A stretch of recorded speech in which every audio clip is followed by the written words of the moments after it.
پیدائش کی کتاب۔ میں امید کرتا ہوں کہ یہ نئے ایمان لانے والوں کے لیے ویڈیو کارآمد ہوگی، پڑھنے اور سمجھنے کے لیے تورا کو، اور کیسے یہ کتاب تورا کے اندر شامل کی گئی، کیونکہ پیدائش کی کتاب پہلی کتاب ہے تورا کے اندر سے۔ اور آپ جانتے ہیں کہ جینیسس پیدائش جو ہے یہ بگننگ ہے بائبل کی بھی، یہ بتاتی ہے کہ کیسے ہم بنے، کیسے انسان نے گناہ کیا اور وہ دوسری زمین پر پھینکا گیا، اور ساتھ ہی بتاتی ہے کہ خداوند کا جو ابتدا سے ہی منصوبہ ہے نجات کا۔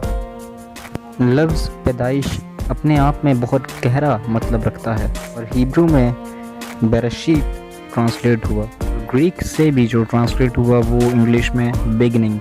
یہ لفظ جینیسس جو ہے یہ بائبل مقدس کے پہلے باب کی پہلی آیت کے پہلے لفظ سے لیا گیا ہے، برشیت برا الہیم۔ تو آپ اس طرح سے پیدائش کی کتاب کو سمجھ سکتے ہیں، اور ہیبرو میں جینیسس کا جو ورڈ ہے یہ خدا کی سالویشن کو، نجات کو دکھاتا ہے۔ اوریجنل ہیبرو لینگویج یہ ویسی نہیں ہے جیسی ہمیشہ تھی، مگر یہ ہیبرو پکٹوگرافک لینگویج کے ساتھ جڑی ہوئی ہے۔ یہ حکمت سے بھرے عبرانی لفظ خدا کی حکمت کے بارے میں، اس کے کلام کے بارے میں گہرا علم رکھتے ہیں۔ پہلا لفظ بائبل مقدس میں ہے ہیبرو ورڈ بیراشیت، جو کہ ٹرانسلیٹ ہوا ان دا بگننگ، ابتدا میں۔ کچھ اس طرح سے اوریجنل ہیبرو ورڈ پکٹوگراف لینگویج میں دکھتا ہے۔ بیت کی تصویر گھر کی ہے یا خیمے کی، اس کا مطلب یہ ہوا خدا کا گھر۔ پھر ہے رش، رش کا مطلب آدمی کا سر جو سب سے ہائیسٹ پرسن ہے۔ الف کی تصویر ایک آکس کے ہیڈ کی ہے، اس کا مطلب اسٹرینتھ یا گاڈ ہے، جیسے زبور میں آیا ہے لارڈ از مائی اسٹرینتھ۔ شن کی تصویر ٹیتھ کی ہے، جس کا مطلب ہے کنزیوم یا ڈسٹروائے۔ یوت کی تصویر آم یا ہاتھ کی ہے، اس کا مطلب ہے میرا ہاتھ یا میرے کام۔ ٹاف کی تصویر دو کراس سٹک کی ہے، جس کا مطلب ہے عہد یا نشان۔ عبرانی لفظ کے بیراشیت کے پہلے دو الفابیٹس بیت اور رش فارم کرتے ہیں ہیبرو ورڈ بار کو، جس کا مطلب ہے بیٹا، اور بیٹے میں الف خدا ہے۔ ان کا مطلب ہے ڈسٹروائے۔ یوت کا مطلب ہوا ہاتھ یا کام۔ پھر ٹاف جس کا مطلب ہے دو کراس سٹک۔ یوحنا 2:19 میں یسوع نے یہودیوں سے کہا، اس مقدس کو ڈھا دو تو میں اسے 3 دن میں کھڑا کر دوں گا۔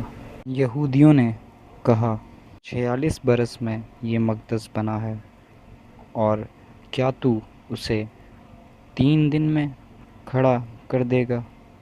مگر یسوع نے اپنے بدن کے مقدس کے بابت کہا تھا۔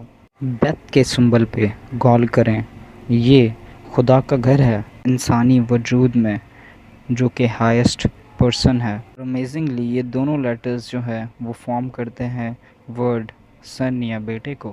جی ہاں، خداوند یسوع مسیح نے اپنے آپ کو خدا کا گھر کہا، ٹیمپل آف گاڈ، اور کلیئرلی ہم دیکھ سکتے ہیں کہ خداوند کا نجات کا پلان جو ہے وہ پہلے ہی لفظ کے اندر دکھ جاتا ہے۔ تیاری ہو چکی تھی کہ بیٹا خدا کا ڈسٹروائے کرے گا گناہ والے کام ہمارے ہاتھوں کے، عہد کی کراس پر، یا آپ کہہ سکتے ہو 2 کراس سٹکس پر، کہ یہ ٹاف کا مطلب ہے۔ تو کتنا کچھ جو ہے وہ اپنے اندر رکھتا ہے پہلا ہی ورڈ بائبل مقدس کا، یہ سچائی ہے۔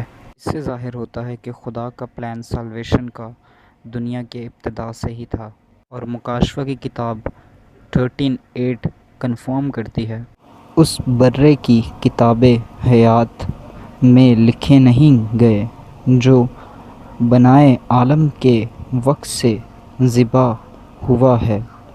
جی ہاں، بنائے عالم کے وقت سے، اور اس سے بھی زیادہ گہرا مطلب جو ہے وہ ہمیں مل جاتا ہے